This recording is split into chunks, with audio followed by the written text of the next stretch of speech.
સ્વીકાર કરું છું. મહાદેવ ક્યાં છે? એ તો શમશાનમાં છે. માં એક ખાનગી વાત કહું, આજે મહાદેવ નથી ને એટલે વાત કરું. માં પાર્વતી કહેવા લાગી કે નારદજી એવી કઈ ખાનગી વાત કે મહાદેવજી કે છુપાવીને તમે કરશો? હા માં, મહાદેવજીની પાસે અમર કથા છે. મહાદેવજીની પાસે અમર કથા છે અને જે કોઈ સાંભળશે ને એ અમર થઈ જાય.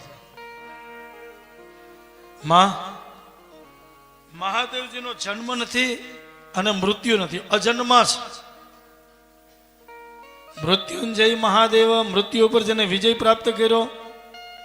ત્રાહિમામ શરણાગત, જન્મ મૃત્યુ જરા વ્યાધિ પીડિતમ કર્મબંધને.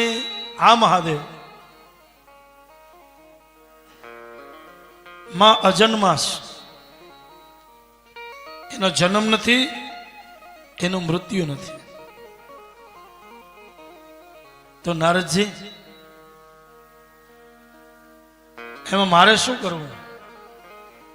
તો કે માં તમારે એક ધ્યાન દેજો. આજે આ મહાદેવ જે ગળામાં ખોપરીઓની માળા પહેરે ને, એ મહાદેવજીને એટલું પૂછજો કે આ બધી ખોપરીઓ કોની છે?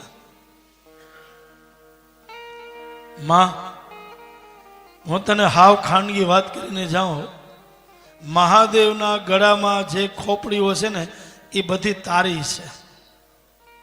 ગણી લેજે, જેટલી ખોપડીઓ છે એટલી વખત તારો જન્મ થયો, એટલી વખત તારું મૃત્યુ થયું. અને મહાદેવજીની પાસે અમર કથા છે, એ તમે સાંભળી લ્યો તો તમારું મૃત્યુ થાય નહીં, તમે અમરત્વ પ્રાપ્ત કરો. નારદજીને કહે કે મહાદેવ પાસે આવી કથા? તો કે આવું પડ? તો કે હા. આવું અમૃત? તો કે હા. અને હજી સુધી મને આપ્યું નહીં. નારદજી કહેવા લાગ્યા હવે વાંધો નહીં, નમો નારાયણ એમ કરીને નીકળી ગયા. હવે આપણે બધા એકબીજાનો ઝઘડો કરાવે તો આપણે બધા શું કે આ તો નારદ જેવો છે, નારદ જેવો છે.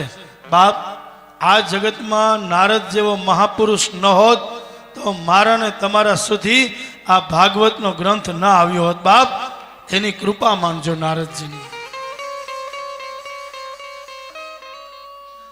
એને દેવતાઓમાં અંદરો અંદર ઝઘડા કરાવ્યા હશે નારદજીએ, પણ જ્યાં દેવતાઓના ઝઘડા થયા એમાં જગતનું કલ્યાણ થયું છે.